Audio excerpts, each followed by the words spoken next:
और महादेव सोमवार स्पेशल। देखिए, हमें सबको गोड़ छू के, हमारे यूट्यूब दर्शकों को जितने बड़े हैं सबको गोड़ छू के गोड़ लागतानी यूट्यूब दर्शकों को, और हमारे धरती माता और आकाश पिता सबका गोड़ लागतानी। आपको हम एक कथा सुनाते हैं चर्चा का, अच्छा लगे तो ज़रूर लाइक सब्सक्राइब करें। एगो डोमिन रहली, एगो पंडिताइन रहली। तो पंडिताइन बहुत मतलब डोमे से ऊंच नीच का भाव तो पहले से ही चलल बा, आज भी चलल बा और पहले का भी प्रथा चलते आइल बाटे।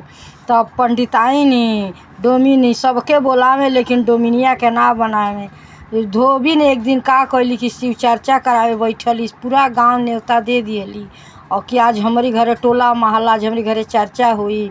सभे चर्चा में चल गईल और डोमिन नहा धो के बैठल रहली कि हमहू के बोलाइलो तो हमहू जाई, लेकिन उनकरा के ना केहू बोलावल। तबो अब उनका रह ना गइल तो कहली कि हम बिना बोलौले जातानी। गइली, सबसे कगरी जाके बैठ गइली, चर्चा होखे लागल, सब सुने लागल, भजन कीर्तन कथा चालू हो गइल, सब चर्चा सुने लागल। तब डोमिन के बाद में धोबिन के डोमिन पर नज़र पड़ल तो कहली कि अरे रौरू तो बड़ा निक चर्चा गावनी, आई आगे आई बैठी। तब आके बैठली, कढ़ावे के शुरू कैली। तब अब पंडिताइन देखली कि इधर डोमिन आइल तो डोमिन से कगरी हट गली। तो कहली, डोमिन समझ गली कि हमरा से छुआत छूत करतड़ी, तो कहतड़ी कि रौरा सब एजा से करी, हम पीछे से कथा कहतानी या का भजन सुनत रही सब।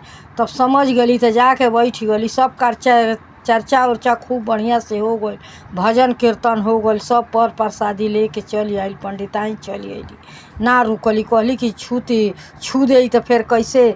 तो प्रसादी सब लेके गई, लेकिन पंडिताइन ना लिहली, चल गईली।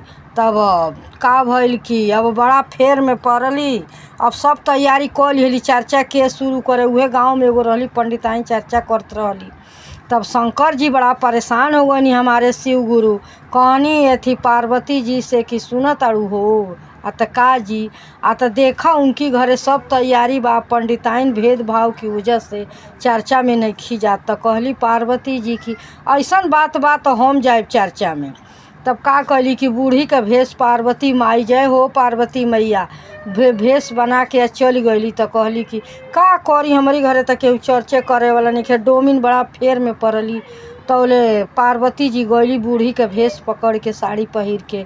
तो कहली कहाँ के करी घरे चर्चा होई हो, घरवा कहाँ बाटे, कौन घरवा हो। तो लोग बतावल क्या रहे का बड़ी डोमिन है गौवा के बाहरवा, उन्हीं के घरे चर्चा बा, लेकिन पंडिताइन अइली है नाही।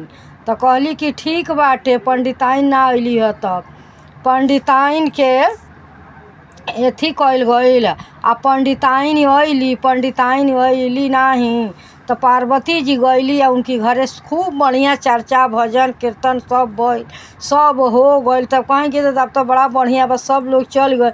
तब अपन डोमिनिया बुलावे गइल रहली। तो कहली कि हमार थी तबीयत खराब बा तो हम ना जाए। तो मैंने पंडिताइन ना आइली। तो पार्वती जी तक करा के चल गई, सब खूब बढ़िया से पूरा गांव पर प्रसादी हेन तेन हो गई।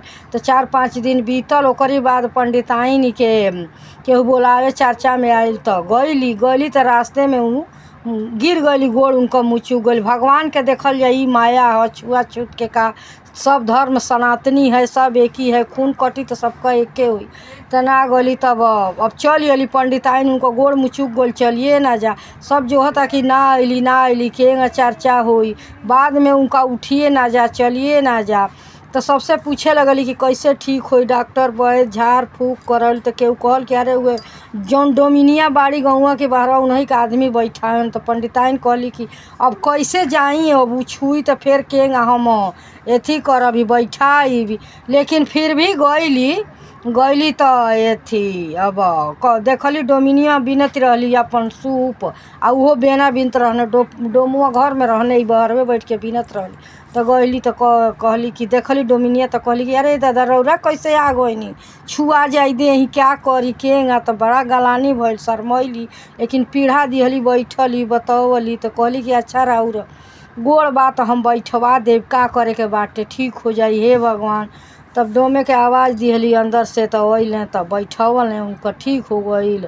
आ वो अपनी घरे चल गई या तो बड़ा गलानी में पड़ली। ऊंच नीच का भाव धर्म सनातन में ना होके के चाही। अगर हो ताटे तो एक एक हटावे के चाही। खून कटेला सबका एके होला। अगर आप लोग के अच्छा लागल तो ज़रूर लाइक सब्सक्राइब करब। हम पुनीता पांडे ये कथा के कहतानी, आप लोग सुनतानी। हर हर महादेव। सोमवार